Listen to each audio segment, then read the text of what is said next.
இயேசுவின் நாமத்தினால் உங்களை வாழ்த்துகிறேன். மீண்டுமாக இந்த குட் ஃப்ரைடே அன்றைக்கு உங்களை சந்திக்கிறதுல மிகுந்த மகிழ்ச்சி. நாம் ஏற்கனவே இந்த குட் ஃப்ரைடே மெசேஜை ஆரம்பிச்சிட்டோம். சரியாக சொல்லப்போனால் நாம் எப்போது இந்த யோவான் எழுதின சுவிசேஷத்தில் அந்த 7 அற்புதங்களை பார்க்க துவங்கினோமோ அப்பொழுதே இதற்கான அந்த துவக்கம் செய்யப்பட்டு விட்டது. குறிப்பாக போன வாரத்தில் மனிதர்கள் தேவனை கொலை செய்த கதை என்ற தலைப்பின் கீழே நான் பேசினேன். அந்த செய்தியை நீங்கள் கேட்காவிட்டால் அந்த செய்தியை கேட்டுட்டு பிறகு இந்த செய்தியை நீங்கள் கேட்கும்படியாய் கேட்கிறேன். அதில் நம்ம புரிந்து கொள்ள வேண்டிய மிக முக்கியமான ஒன்று, தேவனை திருப்திப்படுத்துவதற்காக இயேசு சிலுவைக்கு போகவில்லை. அதாவது தேவனுடைய கோபத்திலிருந்து மனிதனை காப்பாற்றுவதற்காக இயேசு கிறிஸ்து சிலுவைக்கு போகவில்லை என்பதை நாம் ஆழமாக தெரிந்து கொள்ளணும். ஏன்னு சொன்னால் இது கிட்டத்தட்ட 1500 வருஷமாக சொல்லப்பட்டிருக்கிற ஒரு விஷயம். தேவன் மனிதன் மேல் கோபமாக இருந்தார். மனிதன் பழத்தை சாப்பிட்டது சட்டப்படி குற்றம். அதுதான் சட்ட ரீதியாக பார்க்கிற ஒரு பார்வை. சட்டப்படி குற்றம். தேவனை ஒரு நீதிபதியாக பார்க்கும் பொழுது இந்த சட்டப்படியான குற்றம் என்பது இந்த பழத்தை சாப்பிட்ட கதை. அப்போ இந்த சட்டப்படியான குற்றத்திற்கு தண்டனை அனுபவித்தே தீர வேண்டும் மனிதர்கள். அந்த தண்டனையிலிருந்து மனிதர்களை தப்புவிப்பதற்காக அந்த தண்டனை எங்கே கிடைக்குதுன்னு சொன்னால் பரலோகத்துக்கு போகிறோமா நரகத்துக்கு போகிறோமான்றது தான் தண்டனையுடைய தீர்மானமான இடம் என்ற ஒரு நரேட்டிவ் சொல்லப்பட்டிருக்குது. கதை எப்படி வருது? மனிதர்கள் தேவனால் உண்டாக்கப்பட்டு ஒரு கட்டளை கொடுக்கப்பட்டது மனிதர்களுக்கு. அந்த கட்டளை மீறப்பட்டது நிமித்தமாக நீதிபதியாகிய தேவன் சட்ட ரீதியாக தண்டிக்கப்பட வேண்டியது அவருக்கு மேலே விழுந்த கடமை. இல்லைனா அவர் நீதி தவறிய நியாயாதிபதியாக மாறிடுவார். அதனால என்ன பண்ணுறாருன்னா பொறுத்து பார்க்குறாரு, இதுக்கு வழி என்னான்னு கண்டுபிடிக்கிறதுக்கு. ஆதியிலே சொல்லிட்டார், என் மகனை அனுப்புவேன் அப்படின்னு சொல்லிட்டு. ஆகவே அவர் அவருடைய மகனாக வருகிறார். வார்த்தை மாம்சமாகிறது. அவர் சிலுவையில் தேவனுடைய கோபத்தை தன் மேலே ஏற்றுக்கொண்டு மனிதர்கள் மேலே நீ கோபத்தை காட்ட முடியாதபடி தன்மேல் கோபங்களை எல்லாவற்றையும் ஊற்றும்படியாக அந்த பாத்திரத்தை வாங்கி குடித்தார். தேவனுடைய கோபாக்கினியின் பாத்திரத்தை சிலுவையிலே வாங்கி குடித்தார். ஆகவே தேவனுடைய கோபமெல்லாம் அங்கு ஊற்றப்பட்டு விட்டது. இப்படி ஆகவே அதை நம்புகிறவர்கள் பரலோகத்துக்கு போவார்கள். அதை இன்னும் அவ்வளவு செஞ்சும் நீ அதை நம்பலைன்னு சொன்னால் நீ நரகத்துக்கு தான் போவ அப்படிங்கிற மாதிரி ஒரு விஷயம் இருக்குது. ஆனால் தேவனை தகப்பனாய் பார்க்கிறவர்கள் என்ன செய்கிறார்கள்? நாமத்தை ஏற்றுக்கொண்டவர்கள் எத்தனை பேரோ அத்தனை பேரும் அவருடைய பிள்ளைகளாகும்படி அதிகாரம் கொடுக்கப்பட்டது. தமது சாயலின்படியும் தமது ரூபத்தின்படியையும் ஒரு நீதிபதியும் குற்றவாளியுமாக அல்ல, அல்லது ஒரு பிள்ளை தவறு செஞ்சிட்ட உடனே பிதா நீதிபதியாகவும் பிள்ளை குற்றவாளியாகவும் மாறிடுறதில்லை. இது இந்த வேதாகமம் எழுதப்பட்டதே உறவுகளை மையப்படுத்தி வாழ்கிற ஒரு சமுதாயத்தில், ஈஸ்டர்ன் வேர்ல்டு என்று சொல்லப்படுகிற ஒரு உலகம். அந்த உலகத்தில் உறவுகள் தான் ரொம்ப முக்கியம். அந்த உறவுகளை மையப்படுத்தி எழுதின ஒரு வேதாகமம். அதில் பிதா குமாரன் பரிசுத்த ஆவியாகிய திருத்துவ தேவன் அதை தான் மையப்படுத்துது. அந்த உறவு எவ்வளோ முக்கியம் அப்படின்றதான் மையப்படுத்துது. அப்படி இந்த உறவின் அடிப்படையில் பார்க்கும்போது இந்த தோட்டத்திலிருந்து பழத்தை சாப்பிடும் பொழுது அவன் சட்டத்தை மீறலை. அதுதான் நம்ம புரிந்து கொள்ள வேண்டியது. சட்டத்தை மீறிட்டான். சட்டம் எப்போ கொடுக்கப்பட்டது? உண்மையிலேயே சட்டம் என்பது மக்கள் வாங்கி கொண்ட ஒரு விஷயமாக யாத்திராகம புஸ்தகத்தில் நம்ம பார்க்குறோம். அதுதான் நியாயப்பிரமாணம்னு சொல்கிறோம். அப்போது இவர் சட்டத்தை மீறலை. இங்கே உறவுல ஒரு சிக்கல். உறவை வேண்டாம் என்று சொல்லுகிற ஒரு மகனுக்கும் உறவு வேண்டும் என்று சொல்லுகிற ஒரு தகப்பனுக்குமாக இருக்கிற ஒரு உறவு சிக்கல், அல்லது தகப்பனை தவறாக புரிந்து கொண்ட ஒரு மகனுடைய உறவை சீர் செய்ய தகப்பன் எடுக்கிற முயற்சிகள். நான் இப்படி செஞ்சிட்டதுனால எங்கள் அப்பாவுக்கு நான் பிடிக்காத பிள்ளை ஆயிட்டேன், அல்லது அவர் என்னை ஏற்றுக்கொள்ள மாட்டார், அவர் என் மீது கோபமாக இருக்கிறார் என்று தன்னுடைய மனதில் சத்ருவாக தகப்பனை நினைக்கிற ஒரு மகனிடத்திற்கு நான் உன்னை சத்ருவாக நினைக்கவில்லை, உன் மேல எவ்வளவு அன்பு வைத்திருக்கிறேன் என்றால் என்னையே உனக்காக தரக்கூடிய அளவில் நான் உன் மேல அன்பு வைத்திருக்கிறேன். நீ என் மேல இருக்கிற கோபத்தில் நான் உன்னை ஏற்றுக்கொள்ளவில்லையோ என்று நினைத்து உன்னுடைய சகோதரர்களை கொன்று கொண்டிருக்கிறாய். மனுக்குலத்தினுடைய வீழ்ச்சி, தேவன் தன்னை ஏற்றுக்கொள்ளவில்லை என்று சொல்லி தேவனை கொலை செய்ய முடியாது, தேவன் ஒன்றும் செய்ய முடியாது. அப்ப அவர் யாரை ஏற்றுக்கொண்டிருக்கிறாரோ அவனை நான் கொலை செய்கிறேன் என்று காயின் தன்னுடைய சகோதரனை கொலை செய்கிறான். காப்பாற்றப்பட வேண்டிய, தன்னால் காப்பாற்றப்பட வேண்டிய தன்னுடைய சகோதரனை தன்னுடைய சுயநலத்தின் நிமித்தமாக தான் ஏற்றுக்கொள்ளப்பட்டவனாக இருக்க வேண்டும், தான் முக்கியத்துவம் பெற்றவனாக இருக்க வேண்டும் என்கிற சுயநலம் அவனை ஆட்கொண்டதுனால, பாவம் அவனுடைய வாசற்படியில் வந்து படுத்தவனை மேற்கொண்டபடியினால அவன் கொலை செய்கிறான். அப்போ தேவன் என்னை ஏற்றுக்கொள்ளவில்லை அல்லது தேவன் என்னை ஏற்றுக்கொண்டிருக்கிறார் என்பதை காண்பிக்கும்படியாக கொலைகள் நடைபெற ஆரம்பிக்கிறது. இப்போ தேவன் என்ன சொல்லுகிறார், நான் அவன் மேல கோபமாவே இல்லை, நீ நிழலை கண்டு பயப்படுறது போல, உன்னுடைய நிழலை கண்டே நீ பயப்படுறது போல, இல்யூஷனை கண்டு பயப்படுறது போல, ஒரு மனச்சிதைவுற்றவர்கள் இல்லாததை இருக்கிறது போல காண்கிறது போல, இன்றைக்கு இல்யூஷன் என்று சொல்லுகிறோம் அல்லது ஹாசிலினேஷன் என்று சொல்லப்படுகிற விஷயங்கள் பாருங்க. அங்க ஒரு கதவுக்கு பின்னால ஒரு பேய் இருக்குதுன்னு சொல்லுவாங்க. அவர்களுக்கும் தெளிந்த புத்தி உள்ளவர்கள் என்று சொல்லுகிறவர்களும் வித்தியாசமே என்னன்னு சொல்லி சொன்னா, இந்த மனச்சிதைவுகளால் பாதிக்கப்பட்டிருக்கிற நபர்கள் அதை போய் தொட்டு பார்த்து அந்த கதவை பின்னால திறந்து பார்த்து இங்க ஒன்று இருக்கிறது இல்லை என்ற தீர்மானத்துக்கு வரமாட்டாங்க. அவங்க ஒன்று நம்பிட்டாங்க, ஆகவே அது அவர்களை பொறுத்தவரை உண்மை, அது அங்க இருக்கிறது என்று யார் என்ன சொன்னாலும் அவங்க நம்ப மாட்டாங்க. சில சமயங்கள்ல இந்த தெளிந்த புத்தி உள்ளவர்களுக்கும் அப்படி ஒரு காட்சி தோன்றுகிற மாதிரி இருக்கும், யாரோ ஒருத்தர் நிக்கிற மாதிரி இருக்கும், ஏதோ ஒன்று இருக்கிற மாதிரி இருக்கும். ஆனா அவங்க என்ன பண்ணுவாங்க, போய் அந்த கதவை திறந்து பார்த்து அது என்னதுன்னு சொல்லி உறுதிப்படுத்திக் கொள்வாங்க. இந்த உறுதிப்படுத்த இயலாதவர்கள் தான் மனச்சிதை உள்ளவர்கள். அவர்கள் பயந்து மரத்துக்கு பின்பாக ஒளிந்து கொள்கிறார்கள்.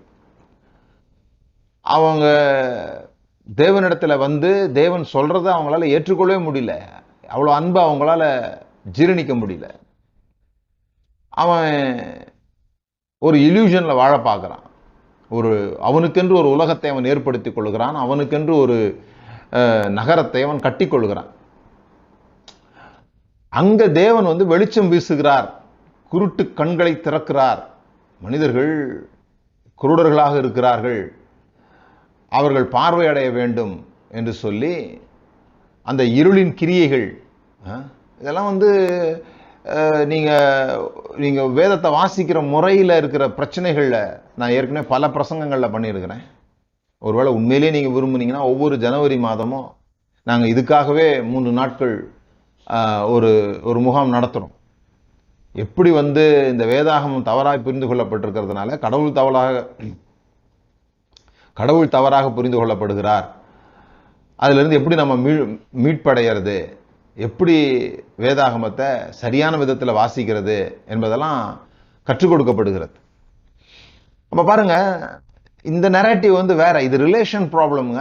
அதனால அவர் என்ன பண்றாரு, எவ்வளவு அன்பா இருக்கு தெரியுமா உன் மேல, நீ வேற யாரையும் கொலை செய்ய வேண்டியதில்லை, வேணும்னா என்ன கொன்னுக்கோ, உன் கோபத்தை உன் சகோதரன் மேல காட்டாத, உன் கோபத்தை என் மேல காட்டு, நான் அதை பொறுமையோடு கூட ஏற்றுக்கொள்கிறேன் என்று சொல்லி, மனிதர்களுடைய கோபம், மனிதர்களுக்கு தான் ரத்தம் தேவைப்படுது, மனிதர்களுக்கு தான் ரத்தத்தை பார்க்க வேண்டியது இருக்குது, மனிதருடைய உள்ளம் தான் ரத்தத்தை விரும்புது, அடுத்தவருடைய ரத்தத்தை எடுக்க வேண்டும் என்று மனிதனுடைய உள்ளம் விரும்புகிறதே தவிர தேவன் ஒருபோதும் ரத்தத்தை விரும்புவதில்லை.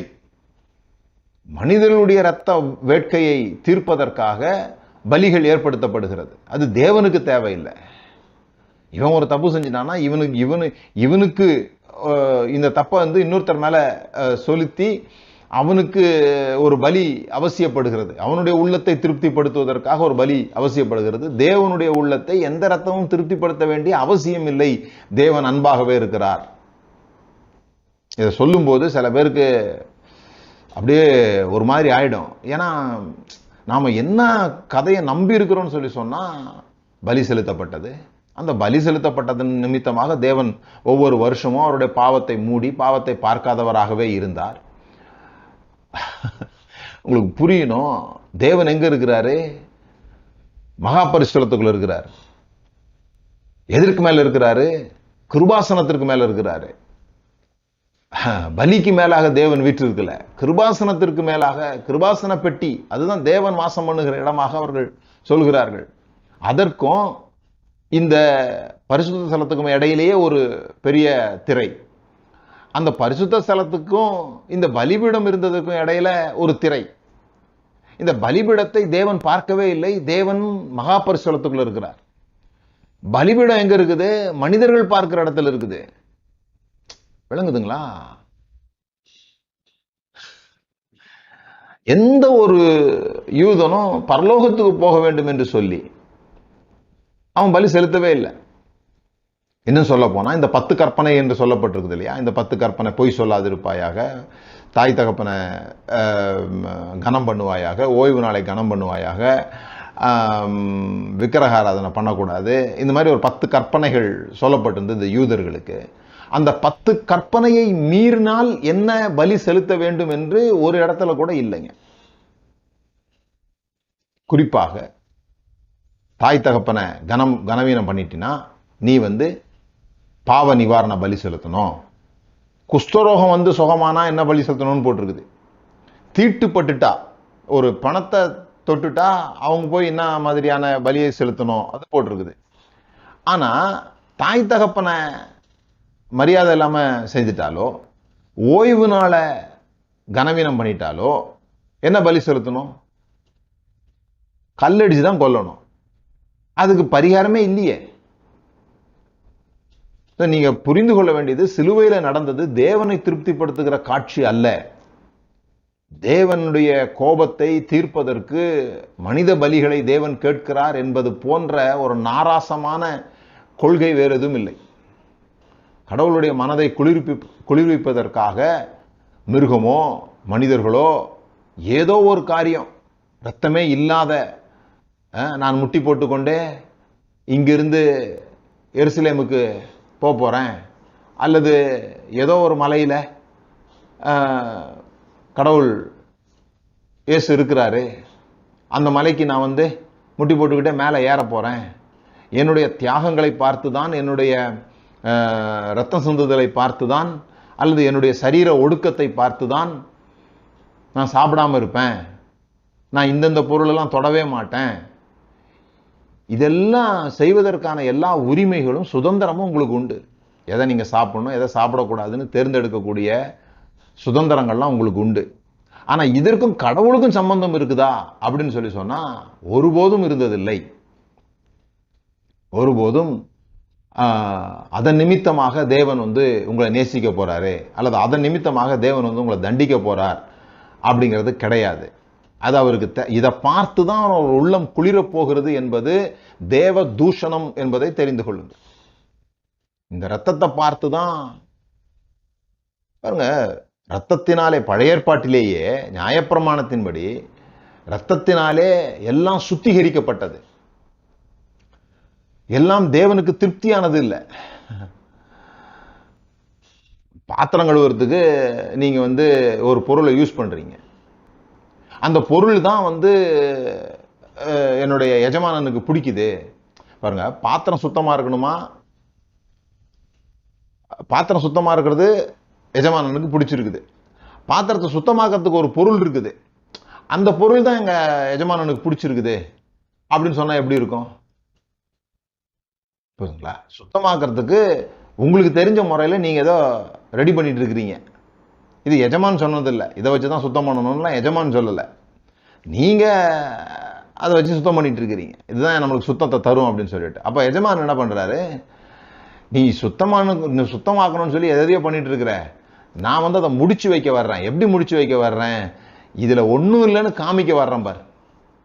இந்த நீ எதை சுத்தமாக்குறதுன்னு நினைச்சிட்டு இருக்கு, அது சுத்தமாக்குறதே இல்லை.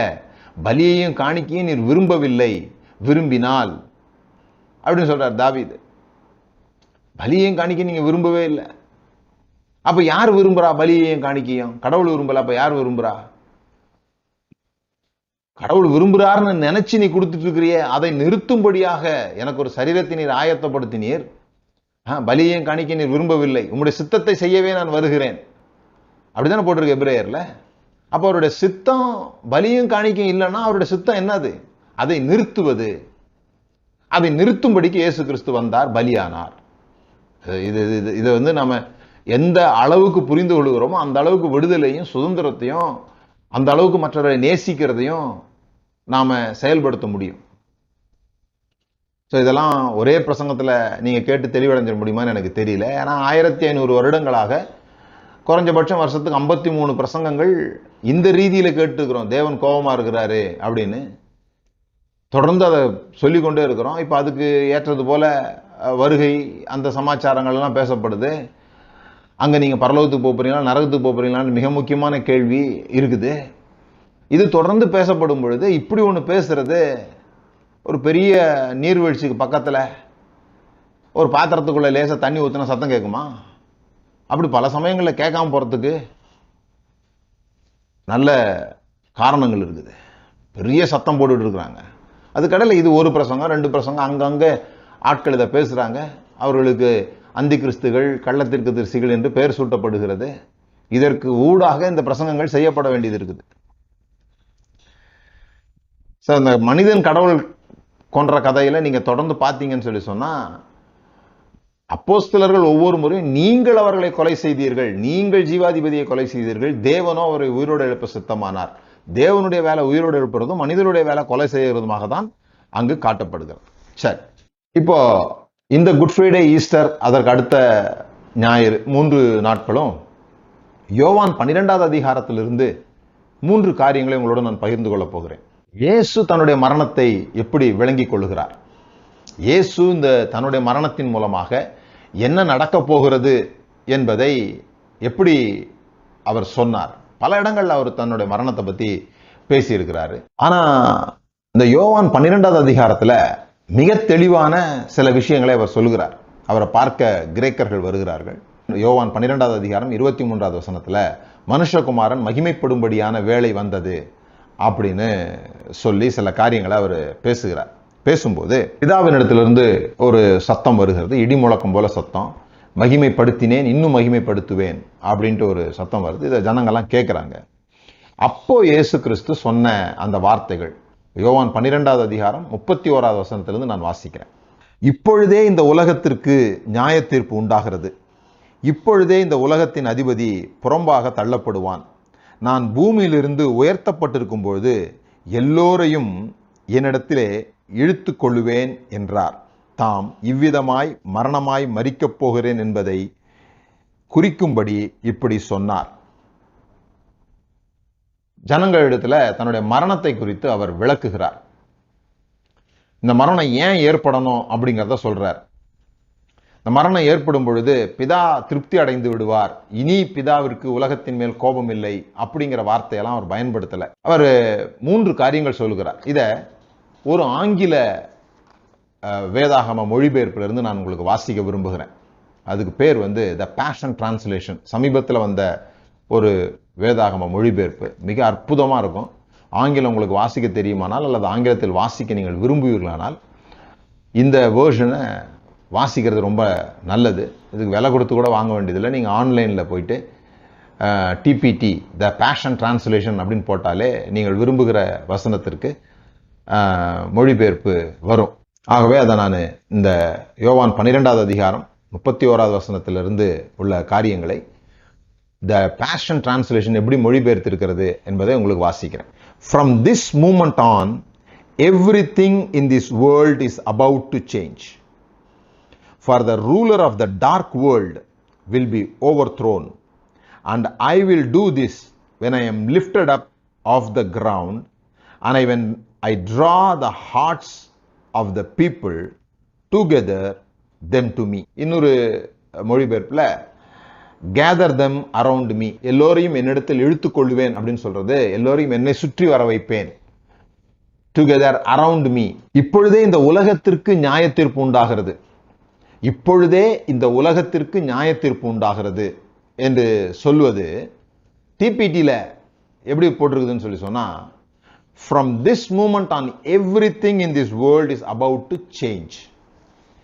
இது ஏன் நமக்கு குழப்பமா இருக்குதுன்னா, நமக்கு நியாய தீர்ப்பு அப்படின்ற வார்த்தையை சொன்ன உடனே நம்ம கண்களுக்கு முன்பாக ஓடுகிற படம் என்னன்னா, நாம சினிமாக்கள்லையோ அல்லது நேராகவோ பார்த்துருக்கிற ஒரு கோர்ட் சீன் ஞாபகத்துக்கு வரும். நியாய தீர்ப்புன்ற வார்த்தை நீங்க சொன்ன உடனேயே நீங்களே நின்று கவனிங்க.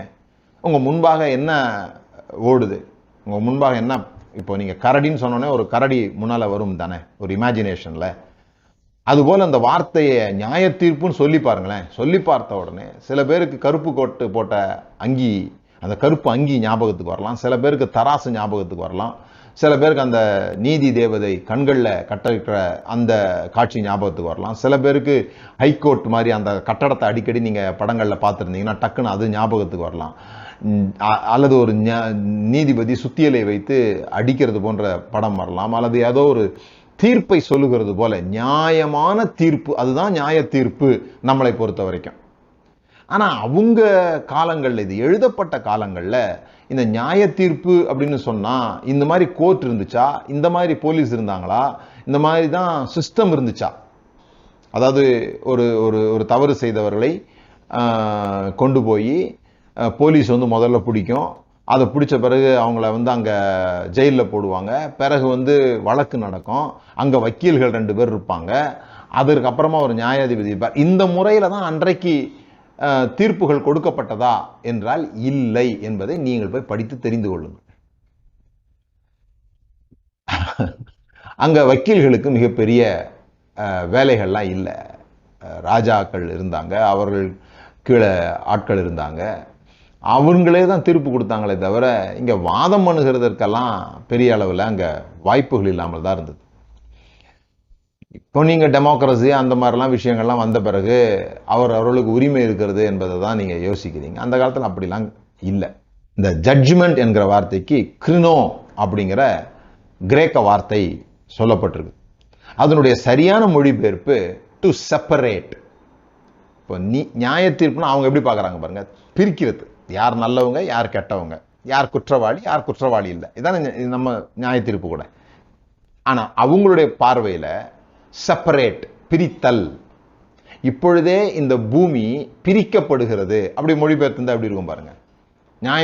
நியாய தீர்ப்பு ஆகிறதுன்னு போடுறதுக்கு பதிலாக இப்பொழுதே இந்த உலகத்திற்கு நியாய தீர்ப்பு உண்டாகிறது, இப்பொழுதே இந்த உலகம் பிரிக்கப்படுகிறது அப்படின்னு போட்டா எப்படி இருக்கும் பாருங்க. அது எப்படியா இந்த நியாய தீர்ப்புன்றதுக்கு ஒரு படம் அவங்கள வரைய சொன்னா அவங்க என்ன படம் வரைவாங்கன்னா, இந்த கோதுமை மணிகளும் பதர்களும் பிரிக்கப்படும் போட்டிருக்கு இல்லையா, அதான் நியாய தீர்ப்பு. கோதுமை மணிகளும் பதர்களும் பிரிக்கப்படுகிறது, செப்பரேட். அல்லது அசஸிங் ஆல்டர்னேட்டிவ், இதற்கு பதிலாக வேற என்ன செய்யலாம் என்று சொல்வது. இதுதான் ஜட்ஜ் அப்படிங்கிறதுக்கான ஒரு அர்த்தத்தை அந்த வார்த்தை கொண்டிருக்கிறது. இன்னொரு அர்த்தம், considering the victor in a contest for a prize. அவங்களுக்கு பேரும் ஜட்ஜி தானே. அதாவது யார் குற்றவாளின்னு சொல்கிறது அல்ல நீதிபதியினுடைய வேலை. இப்போ இந்த ஷோஸ்லாம் நடத்துறாங்க பாருங்க, என்ன ஷோ, ரியாலிட்டி ஷோ நடத்துறாங்க டிவியில். அதில் ஒரு 3-4 ஜட்ஜெல்லாம் உட்கார வைக்கிறாங்க. அவங்கெல்லாம் மார்க் போடுறாங்க. யாரு குற்றவாளின்னு காண்பிக்கிறதுக்காக அவங்க மார்க் போடல, யார் வெற்றியாளர் என்பதை காண்பிப்பதற்காக அவங்க மார்க் போடுறாங்க. அது கூட ஒரு நீதிபதியினுடைய வேலையாக தான் கருதப்பட்டிருக்குது இல்லையா. வாரியர்ஸ் ரெண்டு பேர் சண்டை போடும்போது கூட ஒரு யுத்தம் நடக்குது. அந்த யுத்தத்துக்கு கூட ஒரு நீதிபதி தேவைப்பட்டிருக்கிறாங்க. அந்த நாட்களில் ஒரு நீதிபதி தேவைப்பட்டிருக்காங்க. இப்போ யுத்தத்தை நிறுத்துவதற்கு நீதிபதிகள் தேவைப்படுறாங்க, உலக கோர்ட்டுலாம் சொல்றாங்க. அப்போ வந்து யுத்தம் நடப்பதற்கே ஒரு நீதிபதி என்ன பண்ணிருக்குது, அவசியப்பட்டிருக்குது. இந்த சில வசனங்கள் நீங்க பாத்தீங்கன்னா, எசேக்கியேல் 20வது அதிகாரம் 36வது வசனத்தெல்லாம் நீங்க பாத்தீங்கன்னா ஜட்ஜ்மெண்ட்னு போட்டிருக்கோம். ஆங்கில வேதாகமத்தில் ஜட்ஜ்மெண்ட்னு போட்டிருக்கோம். அதை தமிழ்ல வழக்காடுவேன்னு போட்ட உடனே ஜட்ஜ்மெண்ட்னு மொழிபெயர்த்திருக்கிறாங்க. உண்மையில அந்த வார்த்தை என்ன தெரியுமா, சில ஆங்கில மொழிபெயர்ப்புகள் அதை சரியா மொழிபெயர்த்திருக்காங்க. ஐ வில் ப்ளீடுனா என்ன, வழக்காடுவேன் அப்படின்னா இங்க வந்து என்ன ஜட்ஜின்னு போட்டாங்க, நியாய தீர்ப்பு சொல்வேன்னு போட்டாங்க. ஸோ இந்த நியாய தீர்ப்பு என்கிற வார்த்தை மிக வித்தியாசமான முறையிலே புரிந்து கொள்ளப்பட்ட ஒரு வார்த்தை அந்த காலத்துக்கும் இந்த காலத்துக்கும். அதை தான் நான் சொல்ல வரேன். அங்கே ப்ளீடிங் இருக்குது, செப்பரேஷன் இருக்குது, வின்னிங் ஆள் யாருன்னு அறிவிக்கிறது இருக்குது, யுத்தம் துவங்குவதற்கு ஒரு நீதிபதி தேவைப்படுறாங்க. இந்த மாதிரி பல விஷயங்களுக்கு இந்த நியாய தீர்ப்பு என்பது வார்த்தையாக சொல்லப்பட்டிருக்குது. இப்போ இங்கே என்ன நடக்குது அப்படிங்கிறத நாம தான் அந்த வார்த்தையின் அடிப்படையில் புரிந்து கொள்ளணும். நமக்கு எப்படி புரியுதுன்னு சொல்லி சொன்னா, இந்த உலகம் நாசமா போகும் என்று நியாய தீர்ப்பு கொடுக்கப்பட்டு விட்டது. அதான நியாய தீர்ப்பு. இந்த உலகம் இப்பொழுதே நியாயம் தீர்க்கப்படுகிறது அப்படின்னா இனிமே இந்த உலகம் நாசமாக போகும் என்று சொல்லப்படுகிறது அப்படின்னு அர்த்தம்னு புரிஞ்சுக்கிறோம். நம்ம இல்லை, இந்த உலகத்திற்கு இங்கே ஒரு ஆல்டர்னேட்டிவ் கொடுக்கப்படுகிறது. இப்பொழுதே இந்த உலகத்திற்கு, இந்த உலகம் நடைபெறுகிற வேறு ஒரு முறை கொடுக்கப்படுகிறது சிலுவையில். அப்போ முதலாவது நம்ம என்ன பார்க்கணும், இந்த உலகம் எப்படி இயங்கி கொண்டிருக்கிறது, இந்த உலகத்துக்கு ஒரு மாற்று முறை கொடுக்கப்படுகிறது என்று சொன்னால் இந்த உலகம் எப்படி இயங்கி கொண்டிருக்கிறது என்பது முதலாவது நமக்கு தெளிவாக தெரியணும். இப்போ ஆரம்பம் முதல் இந்த உலகம் எப்படி இயங்குகிறது என்று சொல்லி சொன்னால், இந்த உலகம் மதம், அரசியல் என்ற 2 சக்கரங்களுக்கு உள்ளாக சுழன்று கொண்டிருக்கிறது. இந்த ஆக்சிஸ் ஆஃப் த வேர்ல்டு வந்து என்னன்னா ரிலீஜியன் அண்ட் பாலிடிக்ஸ். இன்னொன்று சொல்ல போனால் பணம். அதனால தான் இந்த பணத்துக்கும் கடவுளுக்கும் சமப்படுத்தி இயேசு பேசுறத நம்ம பார்க்கலாம். உலகத்திற்கும் தேவனுக்கும் உங்களுக்கு ஊழியம் செய்ய முடியாதுன்னு சொல்ற இடங்கள்ல நீங்க பார்த்தீங்கன்னா ஈக்குவல் டு காட் வந்து என்னன்னா இந்த மணி. ஏன்னா இந்த பணக்காரர்கள் தான் என்றைக்குமே இந்த உலகத்தை அரசியல் வழியாகவோ மதத்தின் வழியாகவோ ஆட்சி செய்கிறவர்களாக இருக்கிறார். ஸோ இந்த மதம், அரசியல் இந்த 2ம் இந்த உலகத்தை இயங்கி கொண்டிருக்கிறது. அதனால தான் இயேசு கிறிஸ்து 2 கோர்ட்டுகளில் அவருடைய ட்ரையல் நடக்குது. அவருடைய விசாரணை வந்து 2 பேரிடத்தில் விசாரிக்கப்படுகிறார். ஒன்று காய்பா, முதலாவது விசாரிக்கப்படுகிறது காய்பா அவனுடைய அரண்மனையில் நடக்குது. 2வது பிலாத்தினுடைய அரண்மனையில் நடக்குது. பிலாத்து ஏரோதுகிட்டையும் அவர் அனுப்பி பிறகு ஏரோது மறுபடியும் பிலாத்தின் இடத்துல அவரை அனுப்புகிறதையும் நம்ம பார்க்கிறோம். ஸோ கிட்டத்தட்ட 3 இடங்கள்லையும் இதில் இந்த காய்பா ரிலீஜியனுக்கு உரியவர், மதத்துக்கு தலைவர். பிலாத்து அரசாங்க அதிகாரத்திற்கு அடையாளமாக இருக்கிறார். ஏரோது ராஜாவாக இருந்தால் கூட அவர் எதற்கு அடையாளமாக இருக்கிறார்னு சொல்லி சொன்னால் இந்த செல்வத்திற்கு அடையாளமாக இருக்கிறார். ஏன்னா ஏரோது தான் மிகப்பெரிய பணக்காரராக அந்த நாட்களில் இருந்திருக்கிறார். பெரிய கோடீஸ்வரனாக எல்லா காரியங்களும் அவருடைய கட்டுப்பாட்டின் கீழ் இருக்கிற அளவிற்கு அவர் அந்த பகுதிகளில் அவர் தான் பணக்காரராக இருந்திருக்கிறார். ஸோ 2 பேர் இன்வால்வ் ஆகிறாங்க. இதில் என்ன ஆச்சரியம்னா இந்த 2மே எதன் அடிப்படையில் இயங்குகிறது. இப்போ சொன்னோம் இல்லையா, மதமும் அரசாங்கமும். மதத்தினுடைய மிக முக்கியமான விஷயம் என்னன்னு சொன்னா சாக்ரிஃபைஸ், பலியை பொறுத்து தான் மதம். 2வது அதிகாரத்தை பொறுத்து தான் அரசியல். யார் அதிகாரத்தில் இருக்கிறார்கள், இங்க எப்படிப்பட்ட பலி செலுத்துகிறார்கள், யார் சரியான பலி செலுத்துகிறது, யார் உண்மையான பலி செலுத்துகிறது, இதெல்லாம் வந்து மதத்தினுடைய முக்கியமான அச்சாணி. அரசாங்கத்தினுடைய அச்சாணி என்னன்னு சொல்லி சொன்னா பவர். இந்த 2னாலும் இயேசு குற்றவாளி என்று தீர்க்கப்படுகிறார். இதுதான் ரொம்ப முக்கியம். இது இயேசுக்கு நடக்கிற விசாரணையே கிடையாது. இவங்க என்ன நினைச்சுக்கிட்டாங்கன்னா இயேசுவை குற்றவாளியா நம்ம தீர்க்கணும்னு நினைச்சுக்கிட்டாங்க. ஆனா உலகம் தான் அங்க குற்றவாளியாக தீர்க்கப்படுகிறது. உலகம் என்று சொன்னால் உலகம் நடைபெறுகிற முறை, அந்த முறை 2 விஷயங்களால் நடைபெறுகிறது. ஒன்று பலி, இன்னொன்று அதிகாரம். Violence by force, power. Caiaphas மதத்துக்கு அடையாளமா இருக்கிறார், பலி அங்கேயும் மரணம் தான். பிலாத்து அரசாங்கத்துக்கு அடையாளமா இருக்கிறார், அதிகாரத்திற்கு அடையாளமா இருக்கிறார், அங்கேயும் மரணம் தான் கடைசியில். இவங்க இந்த உலகம் மரணத்தின் அடிப்படையிலாக வேலை செஞ்சு கொண்டிருக்கிறது. இதுதான் நம்ம புரிந்து கொள்ள வேண்டியது. நீங்க என்ன பார்த்தாலும் கடைசியில மரணம். பாவத்தின் சம்பளம் மரணம். இந்த பீடி குடிச்சா சிகரெட் குடிச்சா அதை பத்தி இல்லைங்க, தயவு செய்து விட்டுருங்க. அதை பத்தி அவர் சொல்லிதான் தெரியணுன்ற அவசியம் கிடையாதுங்க. அதை வெளிப்படுத்துறதுக்காக இயேசு கிறிஸ்து வர வேண்டிய அவசியம் இல்லை. அது நமக்கே தெரியும். அது மேலேயே எழுதிக்கிறாங்க ஸ்மோக்கிங் இஸ் இன்ஜூரியஸ் டு ஹெல்த்னு. அதெல்லாம் பயங்கரமான படம்லாம் போடுறாங்க. நீங்கள் சினிமாலாம் பார்க்குற பழக்கம் உங்களுக்கு இருந்ததுன்னா முதல் காட்சியே வந்து அந்த இதுதான் போடுறாங்க. ஒரு மாதிரி வாயெல்லாம் கோணிக்கிட்டு கேன்சர் வந்து அதெல்லாம் போடுறாங்க. அதை வெளிப்படுத்துறதுக்கு இயேசு கிறிஸ்து வர வேண்டிய அவசியம் இல்லை. அவ்வளோ சீப்பாலாம் எடை போடாதீங்க. கண்ணுக்கு தெரியாத ஒரு இருளை வெளிப்படுத்துவதற்கு ஒரு வெளிச்சம் தேவைப்படுது பாருங்க. அது என்ன கண்ணுக்கு தெரியாத நடந்துட்டு இருந்ததுன்னா, இதுதான்ப்பா உலகத்தை நடத்துது, இதுதான் உலகத்தை நடத்துது. இதை நீ புரிஞ்சுக்கலையா? மதம் எப்படி தீர்ப்பு சொல்லும்? மதம் எதன் அடிப்படையில் தீர்ப்பு சொல்லும்? மதம் எப்படி ஜெயிக்குது? நீ வந்து கடவுளை நிந்தனை பண்ணிட்ட, தேவ தூஷணம், இதன் அடிப்படையில் இயங்குகிற விஷயங்கள்லாம். இயேசு கிறிஸ்து ஏன் சிலுவையில் அறையணும்னு சொல்லி காய்பா சொல்றாருன்னா, இவன் தேவ தூஷணம் சொல்லிட்டான். தேவ தூஷணம்னா என்ன? நாங்க எதை புனிதம் என்று நினைக்கிறாயோ அதை நீ வந்து புனிதம் இல்லைன்னு சொல்லிட்டீங்கன்னா, அதுக்கு விரோதமாக பேசினா, அதுக்கு விரோதமாக செஞ்சினா உன்னை வந்து நாங்கள் கொல்லுவோம். இது மதம். நான் சொல்லுகிறபடி கேட்கலன்னா நான் உன்னை கொல்லுவோம். இது அரசாங்கம்.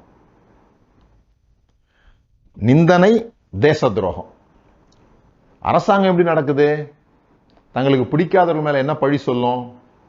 மதம் தங்களுக்கு பிடிக்காதவர்கள் மேல இவன் தேவனுக்கு விரோதமாக நடக்கிறான் என்று பழி சொல்லும். தேவனுக்கு விரோதமாக செயல்படுகிறான். அன்றையிலிருந்து இன்றைக்கு வரைக்கும்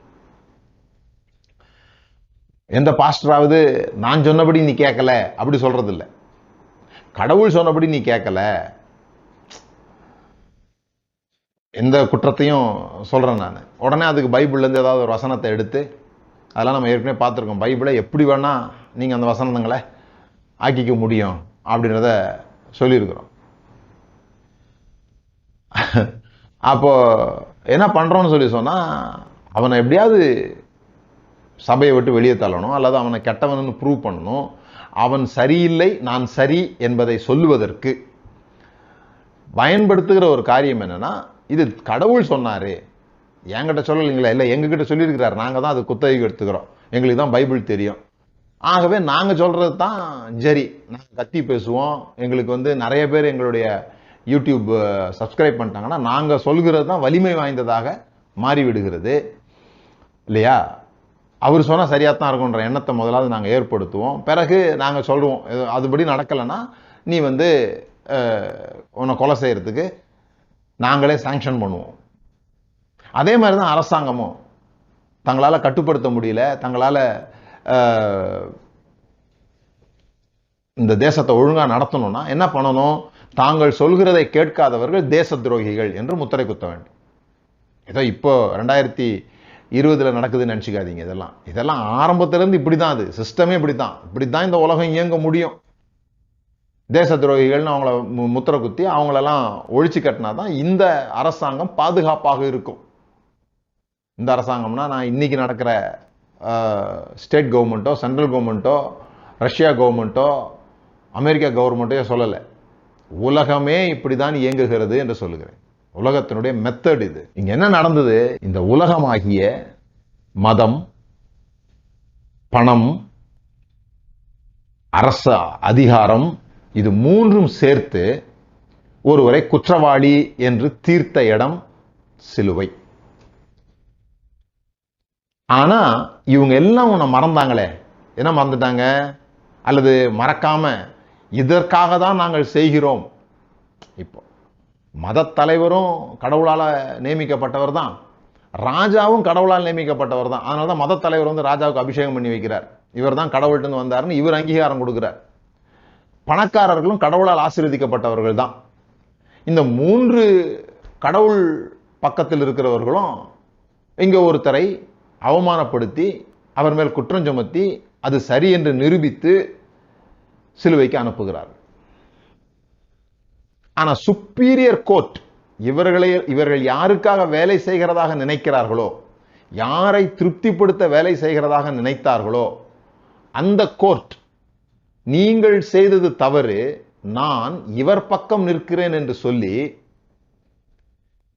அவரை உயிரோடே கொண்டு வந்தது. இதாங்க கதை. இது ஏதோ சாதாரண விஷயம் கிடையாது.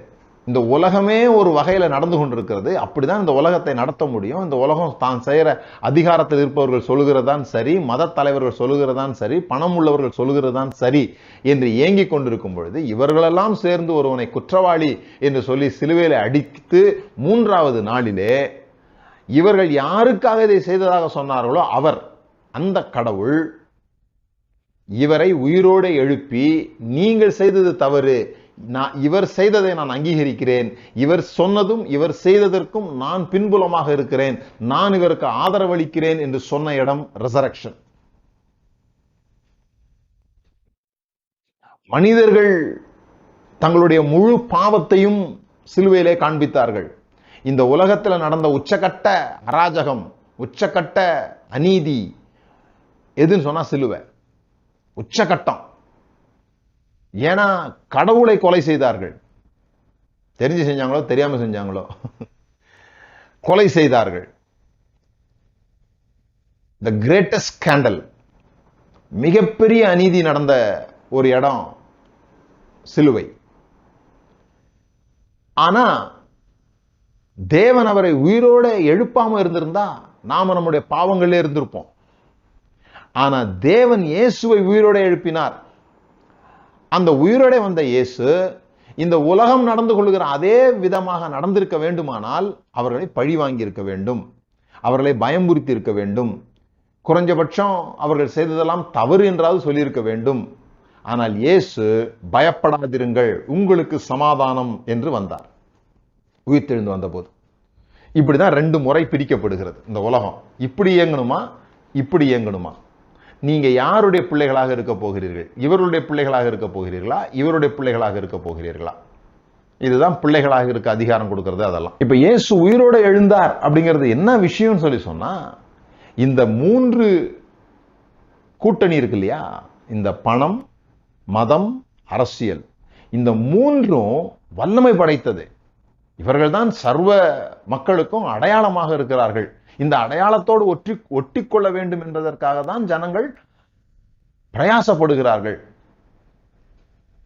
ஏதாவது ஒரு விதத்துல தங்களை பணக்காரர்களாகவோ, மத தீவிரவாதிகளாகவோ, அரசியல் தீவிரவாதிகளாகவோ, அரசாங்க அதிகாரத்தில் உள்ளவர்களாகவோ, ஏதோ ஒரு விதத்தில் தங்களை அடையாளப்படுத்திக் கொள்வதே ஜனங்கள் விரும்புகிறார்கள். அது வலிமை வாய்ந்த ஒரு கட்டமைப்பாக இருக்கிறது. இது நினைச்சதுன்னா செய்ய முடியாததே கிடையாது. முதன்முறையாக இவர்கள் கொன்ற ஒரு நபர், இயேசு கிறிஸ்துவோடு கூட 2 கள்ளர்கள் சிலுவையில் அடையப்பட்டாங்க.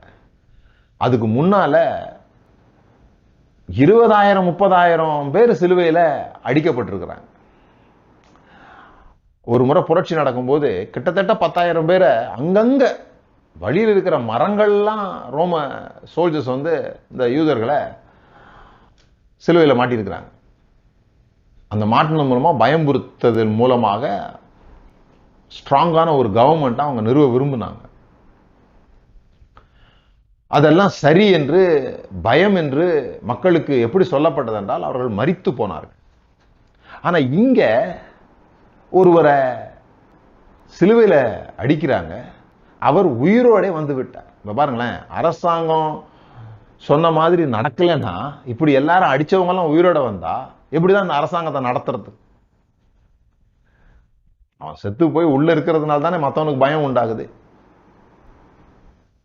இப்ப மரணமும் முடிவில்லை, இவர்களால் எதுவுமே செய்ய முடியாது அப்படின்ற ஒரு நிலை வந்துட்டா, இது இந்த மதத்திற்கும் அரசாங்கத்திற்கும் இந்த பணத்திற்கும் ஏற்பட்ட மிகப்பெரிய அவமானம்.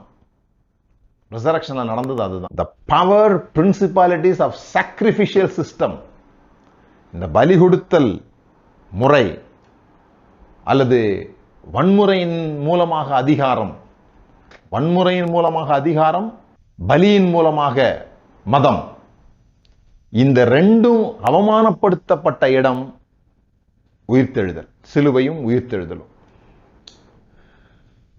இதுதான் இன்றைக்கு குட் ஃப்ரைடே நியூஸ். இதை தான் பவுல் சொல்லுகிறார் கொலோசையர் 2வது அதிகாரத்துல, துரைத்தனங்களையும் அதிகாரங்களையும் உரிந்து கொண்டு வெளியரங்கமான கோலமாக்கி அவைகளின் மேல் சிலுவையிலே வெற்றி சிறந்தார். என்ன வெற்றி சிறந்தார்? துரைத்தனம் அப்படின்றது வந்து த ஒரிஜினல் பவர். அதனுடைய வார்த்தைக்கு சரியான அர்த்தம் துரைத்தனம் அப்படிங்கிறதெல்லாம் நீங்கள் வந்து பிரின்சிபாலிட்டிஸ், பிரின்சிபிள் அப்படின்னா துவக்கமானவர். அந்த ஒரிஜினல் பவர், அந்த ஒரிஜினல் பவரையே அவமானப்படுத்தப்பட்ட ஒரு இடம், உரிந்து கொண்டார் அல்லது இவர் ஜெயித்தார். அவர் அந்த அந்த நாட்களில் இது ஒரு ரோம சாம்ராஜ்யத்தின் முறை. என்னன்னு சொன்னா, யார் தோத்து போயிட்டாங்களோ அவர்களை நிர்வாணமாக்கி, அவர்களை அசிங்கப்படுத்தி, அவர்களை அவமானப்படுத்தி தெருக்களிலே அழைத்து கொண்டு வருவார்கள். அவங்க யுத்தத்தில் யாரை தோற்கடித்தார்களோ அவர்களை கைது பண்ணி அவர்களை அப்படி இழுத்துட்டு வருவாங்க.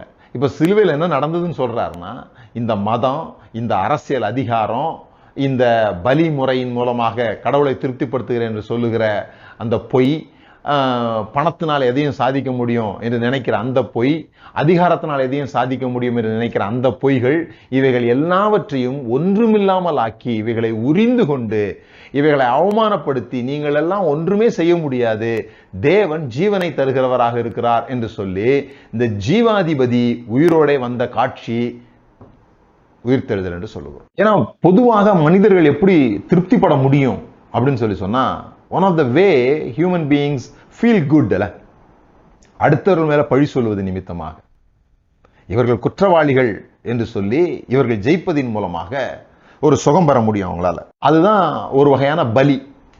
அதனுடைய வெளிப்பாடு தான் ஒன்றை வெட்டுறது. அதனால தான் ஏதோ சொன்னாரு, கொலை செய்யறது இல்லப்பா, நீ இருதயத்தில் கோவப்படும் பொழுதே அந்த பலியை நீ என்ன பண்ணிடுற, செலுத்திடுற. அதனுடைய மேனிஃபெஸ்டேஷன் தான், உள்ளுக்குள்ள நீ ஒன்று நினைச்சல, அதனுடைய வெளிப்பாடு தான் இந்த பலியே. எப்படியாவது ஒருத்தனோட நீ வந்து பலி கொடுக்குற, யாரையோ ஒருத்தரை பலி கொடுப்பதின் மூலமாக தான் இன்னொருவர்கள் வெற்றி பெறுகிறார்கள்.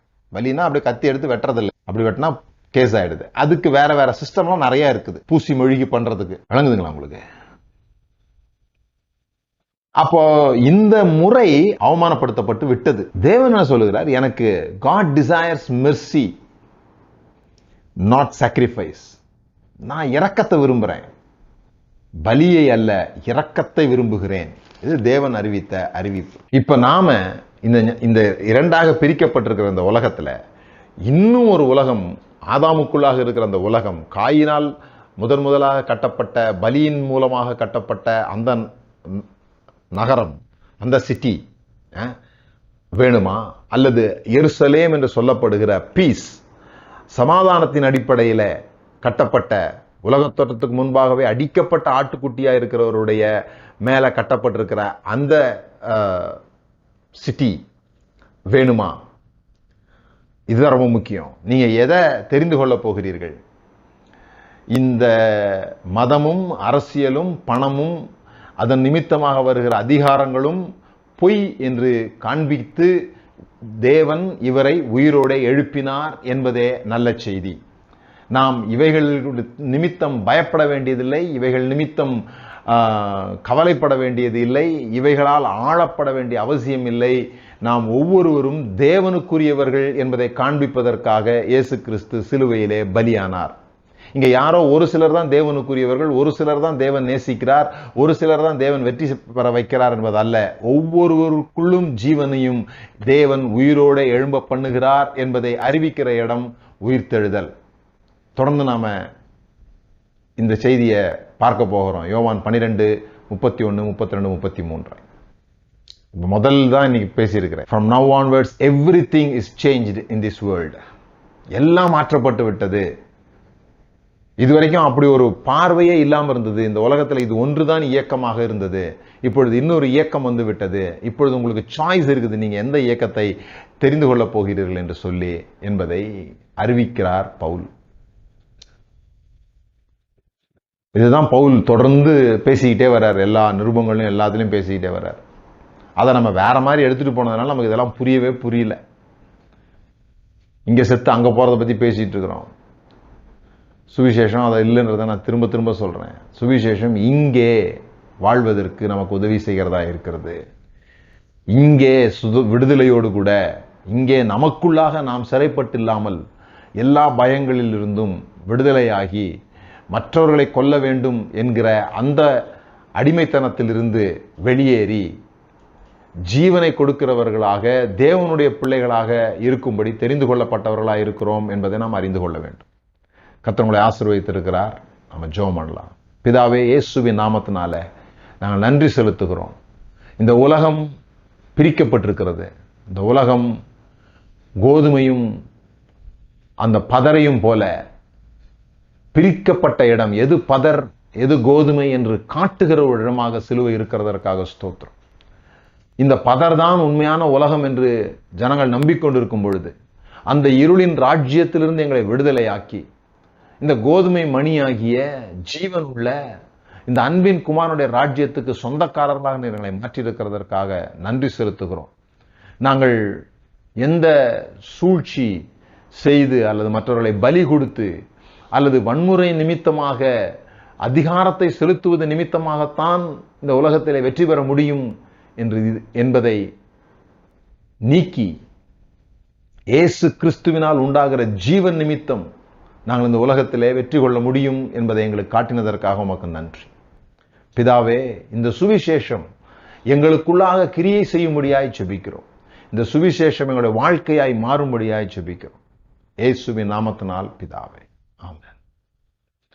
கர்த்தர் உங்களை ஆசீர்வதித்திருக்கிறார். தொடர்ந்து சந்திப்போம். நான் திரும்ப திரும்ப சொல்லுகிறது போல, நீங்கள் தேவனுக்கு பிரியமானவர்கள் என்கிற புஸ்தகம் இதுவரை நீங்கள் வாசிக்காவிட்டால் நீங்கள் மிகப்பெரிய இழப்பை சந்தித்துக் கொண்டிருக்கிறீர்கள். எவ்வளவு விரைவாக அதை வாங்க முடியுமோ அந்த புஸ்தகத்தை வாங்கி வாசிக்கும்படியாய் அன்பாய் கேட்கிறோம். ஆங்கிலம் புஸ்தகம் இருக்குதான் நிறைய பேர் என்கிட்ட கேட்டிருக்காங்க. நான் ஜெபத்தை குறித்து எழுதின ஒரு புஸ்தகம் ஆங்கிலத்தில் மொழிபெயர்க்கப்பட்டிருக்கிறது. அது இப்பொழுது அமேசானில் கிடைக்குது. ஸோ நீங்கள் அமேசானில் போய் ஜெபம் என்கிற தலைப்பின் கீழாக தேடினால் நம்முடைய புஸ்தகம் அங்கே நீங்கள் வாங்கலாம். ஒருவேளை இதுக்கு கீழேயும் நாங்கள் அந்த லிங்கை கொடுக்குறோம். நீங்கள் அதை கிளிக் பண்ணிங்கன்னா அந்த புஸ்தகம் உங்களுக்கு கிடைக்கும். நன்றி. கர்த்தர் உங்களை ஆசீர்வதித்திருக்கிறார்.